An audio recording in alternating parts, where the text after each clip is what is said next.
여러분 안녕하세요. 여러분 제 유튜브 열심히 보고 계시죠? 제 말을 그대로 믿으셨다면 그래도 지금까지는 상당한 성과를 거두셨을 거라고 생각합니다. 1년 전에 제가 워렌 버핏을 소개하면서 ETF 얘기를 처음 했었는데요. 그때 버핏의 얘기대로 하셨으면은 S&P 500 스파이가 대략 한 20% 가까이 올랐어요. 그리고 나스닥의 ETF는 무려 한 44%나 올랐습니다.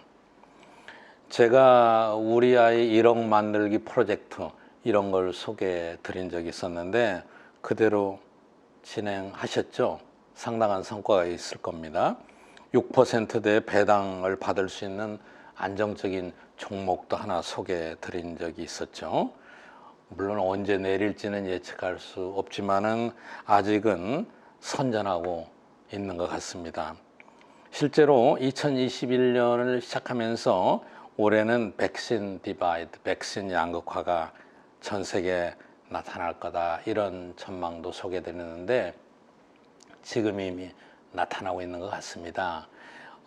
백신이 빨리 보급되고 있는 미국이나 유럽 이런 국가들에서는 지금 경제의 가장 종합적인 지표 하나인 주식시장에서 주가가 연일 최고 기록을 갱신하고 있습니다. S&P 500도 최고 기록을 갱신하고 있고 올해 들어서만도 벌써 한 4.7%나 상승했습니다. 여러분 팬데믹에도 불구하고 다행히 기업 실적이 상당히 좋게 나오고 있고 미래 수익 전망도 앞으로 팬데믹이 종식됨과 더불어서 상당히 낙관적으로 나오기 때문에 그렇습니다. 거기다가 어떻습니까? 이 풍부한 유동성, 저금리를 바탕으로 주식시장으로 자금이 지속적으로 이동하고 있기 때문에 나타나고 있는 현상이 같습니다. 한편으로는 걱정도 많습니다. 왜냐하면 코로나 사태로 세계 각국의 경제 정책이 아주 극단적인 저쪽 끝에 있기 때문에 그렇습니다. 전 세계 거의 모든 정부가 사상 유례 없는 재정 적자 기록을 세우고 있고 중앙은행이 모두 다 통화 완화 정책을 지속하고 있어서 저금리 역시 사상 유례가 없고 일부에서는 마이너스 금리가 나타나고 있는 거죠. 이런 상태가 언제까지 지속될 것인가, 언제나 정상화될 것인가, 이거는 지금 학계는 물론이고 여러분이 모두 궁금해하시는 가장 중요한 질문이 되겠습니다.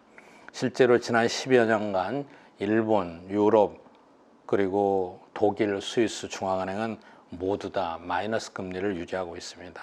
다시 말하면 은행은 중앙은행에 돈을 맡기고 중앙은행이 수수료를 내고 예금자는 은행에 돈을 맡기고 이자를 받는 게 아니라 보관료를 오히려 내는 이런 현상인데 어떻습니까? 도저히 상상할 수 없었던 가상의 이론이 현실화되고 있는 거죠. 그런데 이게 오래되면서 자연스러운 현상으로 받아들여지고 있습니다. 최근 들어서 오히려 일부에서는 이 침체를 타파하기 위해서 더 마이너스 금리로 가야 된다 이렇게 주장하고 이런 여론의 압력이 유럽 일부 국가에서 많아지고 있습니다.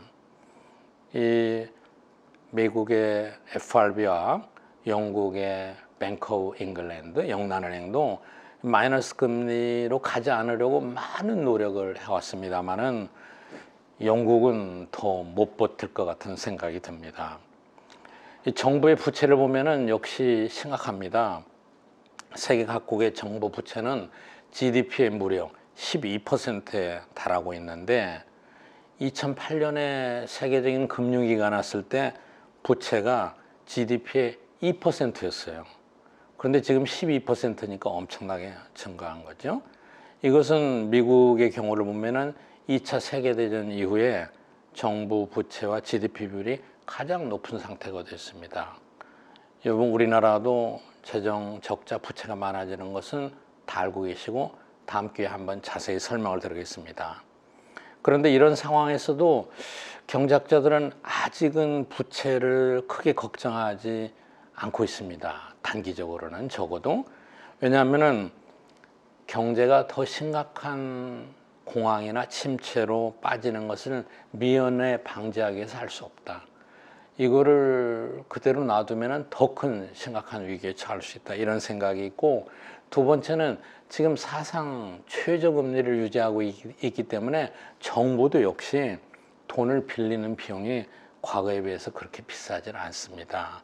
그래서 국채 발행 비용이 과거 어느 때보다 저렴하기 때문에 상대적으로 정부가 부채를 많이 갖고 있어도 그 부채에 따르는 부담, 비용이 상대적으로 상당히 적다고 생각할 수가 있습니다.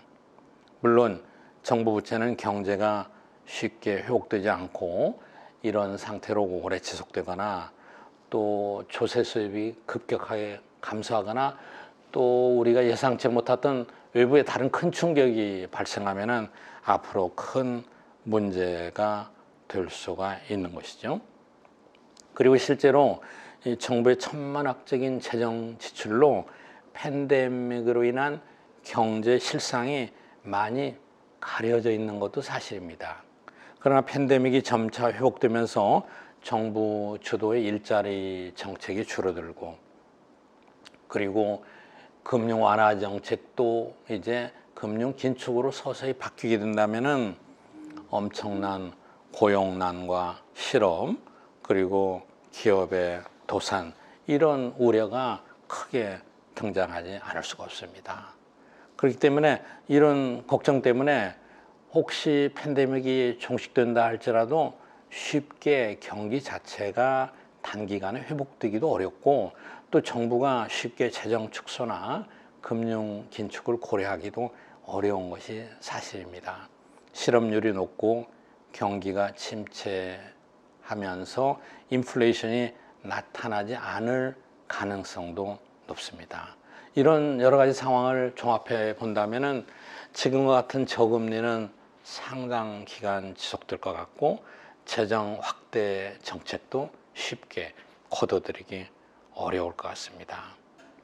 그런데 앞에 말씀드린 대로 이자율이 너무 낮은 상태로 오래 유지되는 것은 사실 큰 부담이죠. 제일 큰 부담이 중앙은행의 정책 집행 능력, 여력이 크게 감소한 거죠. 예를 들어서 지금과 유사한 형태의 다른 팬데믹, 다른 외부적인 사태로 경기가 침체된다, 글로벌 금융위기가 있다, 지정학적인 어떤 문제가 생긴다, 그러면은 대응할 수 있는 여력이 너무나 없는 거예요. 이미 저쪽 끝에 가서 대응하고 있는데 그보다 더 갈 수는 없기 때문인 거죠. 흔히 정책으로 쓸 무기가 거의 다 소진됐다, 다른 위기를 타파할 그런 방안이 거의 바닥이 났다, 이렇게 얘기하고 있습니다. 여러분, 이렇게 보면은 팬데믹이 종식된다 할지라도 당분간 경제는 매우 복잡한 양상을 띠게 될 것 같습니다. 단기적으로는 유동성 확대, 재정 확대 정책을 쉽게 거둬들이기 힘들기 때문에 주가 부양에는 도움이 될지도 모르겠습니다만은, 어느 시점에 인플레나 경제 활성화가 나타나면은 결국은 금리도 올라가고 재정도 긴축해야 되기 때문에 큰 진통을 겪게 될 겁니다. 비록 주가가 오른다 해도 경제가 정상적으로 회복하기에는 상당한 시간이 걸릴 것이라는 게 많은 경제 전문가들의 생각입니다. 여러분, 그래도 백신이 빨리 보급되고, 그리고 집단 면역이 형성되고, 그리고 일부에서부터 경제가 조금씩 활성화되고, 이런 시간이 한동안 지난 다음에야 이제 우리가 코로나 이전에 누렸던 그런 경제 상태로 정상화 될 것 같습니다. 여러분, 감사합니다.